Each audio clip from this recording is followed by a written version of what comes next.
Okay friends, in the previous class we have already learnt about megasporogenesis, how the embryo sac, that is megaspore, is produced within the ovule.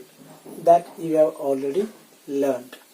Now in this class, in embryo sac, how the egg is going to be produced, that we are going to study. And this phenomenon is known as megagametogenesis. See here, megagametogenesis. Getting the idea?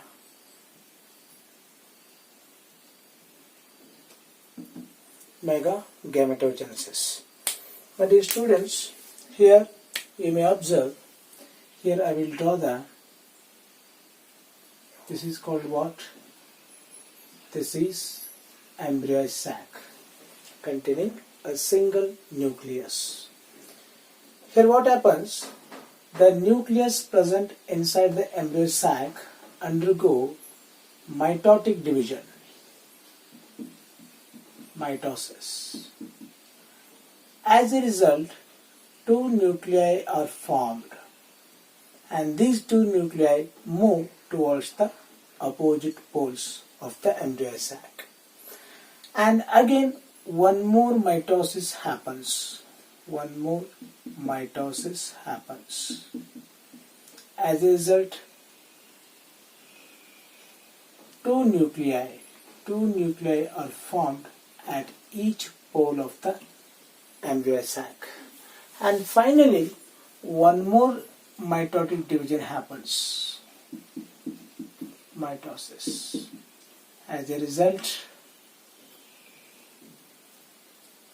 four nuclei are formed at each end of the embryo sac. In this way, totally 8 nuclei are formed after 3 mitotic divisions. Finally, what happens after the formation of 4 nuclei at each pole of the embryo sac? What happens?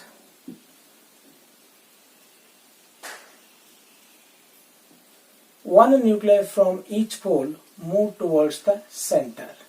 In this way, only 3 nuclei remain at each pole of the embryo sac. Like this. See here. This is called what? Chalazal end. This is called what? Chalazal end. And this is called what? Micropylar end. Micropylar end. Getting the idea? Now what happens? The 3 nuclei present at the chalazal end, they start to develop cell wall and they organize into 3 cells, and these 3 cells are known as antipodal cells. See here, these are called what? Antipodal cells. Antipodal cells. The 3 nuclei present at the chalazal end develop cell wall and organize 3 cells, and these 3 cells are known as antipodal cells. Their main function is they provide nutrition and water to the embryo. Get it the idea? And remaining 3 nuclei, one more 3 nuclei present at the micropylar end, they also start to develop a cell wall and organize into egg apparatus. These 3 cells are together known as egg apparatus. That means in egg apparatus there are 3 cells are formed. The middle one is called what? This is called egg cell. This is called as egg. And these side cells are known as, the cells which are formed one on either side of the egg cell, these cells are known as synergids. And this is known as egg, that is female gamete. In this way, egg is produced inside the embryo sac. And now here again the cell wall develops in the middle cell like this. Okay, and this middle one larger cell is known as central cell. What it is called? Central cell. This is called what? Central cell. This is central cell. In this way, after maturity, the embryo sac contains 8 nuclei. 1, 2, 3, 4, 5, 6, 7, 8. 8 nuclei, but 7 cells. That is 3 antipodal cells. 3 cells are found in egg apparatus. That is 6, and this one is 7. In this way, embryo sac is also defined as 7-celled, 8-nucleated. What is embryo sac? It is 7-celled, 8-nucleated cell. Getting data? In this way, egg is produced inside the embryo sac. This whole phenomenon is called what? Gametogenesis. Okay. This diagram is very important for your annual examination, and this diagram is going to be asked for 5 marks. So make it perfect. Okay friends, now let us study pollination. Now we are going to study pollination. See here.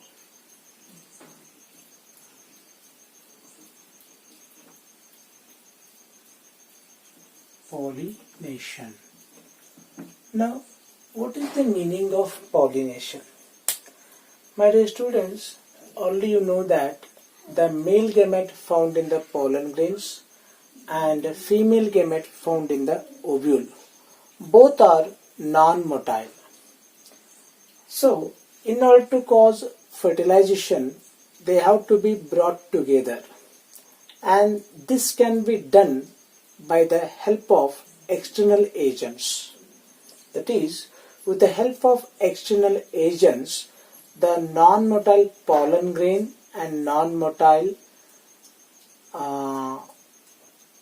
egg both are going to approach, and this phenomenon is referred as pollination. That is, the transfer of pollen grains from anther to stigma in order to cause fertilization with the help of external agents. This phenomenon is called what? Pollination. That's why pollination is very important in the life cycle of angiosperms. That means, what do you mean by pollination?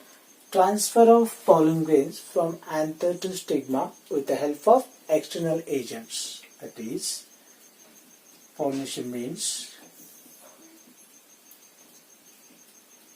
transfer of pollen grains. Transfer of pollen grains from anther to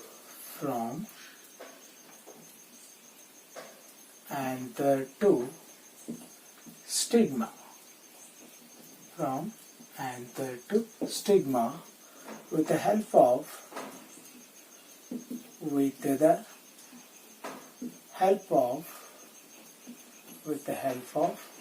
external agents. External agents. This is known as pollination. What do you mean by pollination? Transfer of pollen grains from anther to stigma with the help of external agents. The external agent may be a wind, may be water current, may be insects or birds. With the help of all these external agents, the pollen grains are going to transfer from anther to the stigma of the flower, and this is referred as pollination. Okay. Now, pollination is of 2 types. See here, pollination is of 2 types.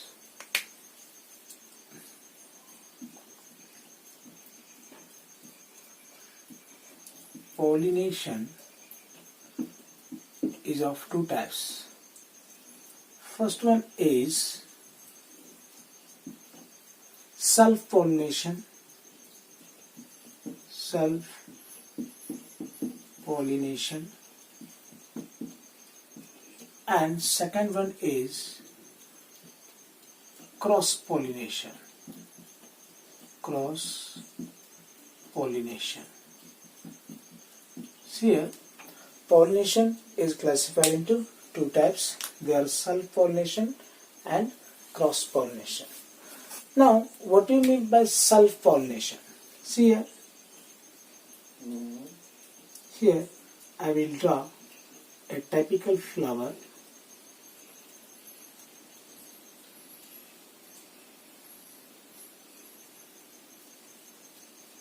Okay, this is the flower.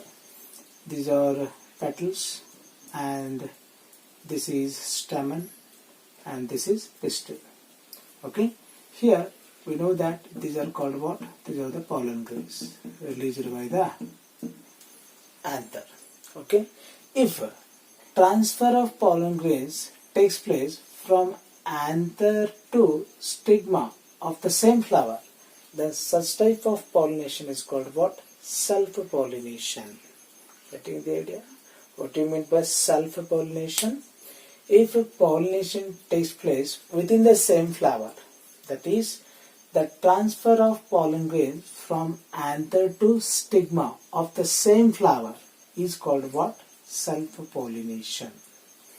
Getting the idea? And in order to cause self-pollination, there are some adaptations are found in the flowers of some plants. What are those adaptations? First one is, in order to cause self-pollination successfully, in the flowers of some plants, the stamen and pistil are lying close to each other and they are going to mature at the same time. This adaptation is only because of to cause self-pollination, and this is referred as synchrony in the action of pistil and stamen. What is synchrony in the action of stamen and pistil? Getting the idea? What do you mean by synchrony in the action of stamen and pistil? This means, in order to cause self-pollination in the flowers of some plants, the stamen and pistil are lying close to each other and both are going to mature at the same time, and this is referred as synchrony in the action of stamen and pistil. And also one more adaptation, that is, which is called as clistogamy.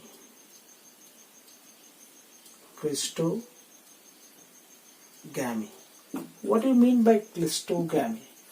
Clistogamy means if a pollination takes place within the closed flower, that is known as clistogamy.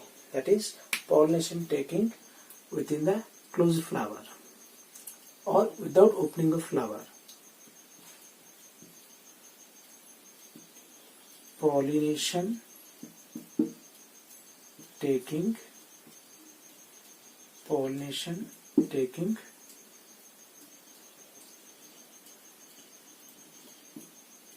without opening of flower. Opening of flower. If pollination takes place without the opening of the flower, this is referred as clistogamy. Getting the idea? Example is groundnut flower.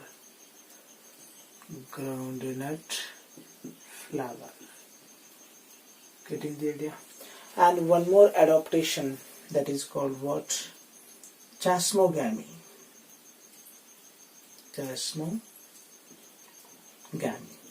What do you mean by chasmogamy? Pollination taking within the this is clistogamy, means pollination taking without opening of flower. Here pollination takes place with the opening of flower, that is within the opened flower. Pollination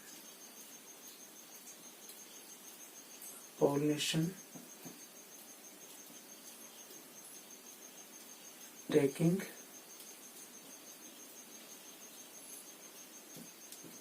within opened flower. Opened flower. Example is oxalis. Here the flowers are exposed. That's why if pollination takes place within the open flower, that type of pollination is called what? Chascogamy. And these are the adaptations made by the flowers of some plants only to cause self-pollination. Getting the idea? Now one more type, that is cross-pollination. In cross-pollination there are two types. In cross-pollination there are two types. First you try to understand what you mean by cross-pollination. Here pollination takes place between two flowers of the same kind. That is called what? Cross-pollination. In cross-pollination there are again two types. What are those? First one is Gametogenesis or Gametogenesis and Xenogamy. Okay. Here what do you mean by Gametogenesis? See here, I will explain.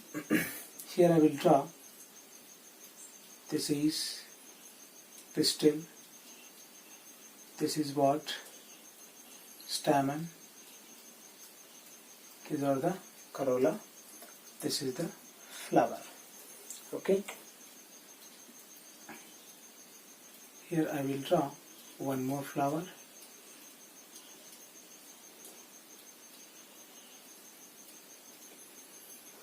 This is pistil, this is stamen. These are called what? Pollen grains. These are pollen grains.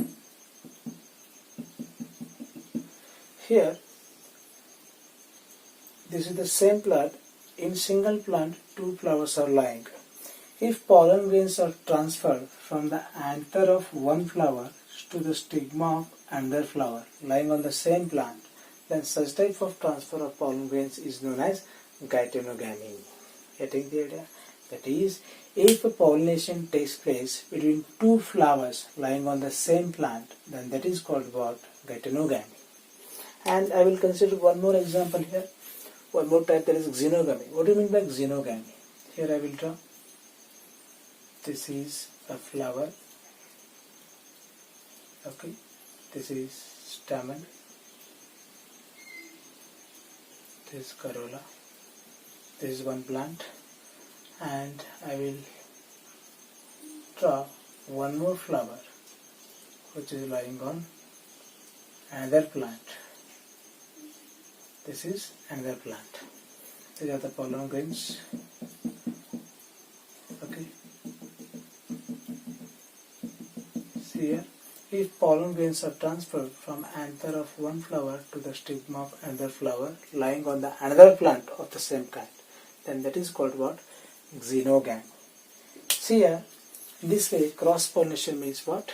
Pollination taking place between two flowers is known as cross-pollination. In cross-pollination there are two types, Gametogenesis and Xenogamy.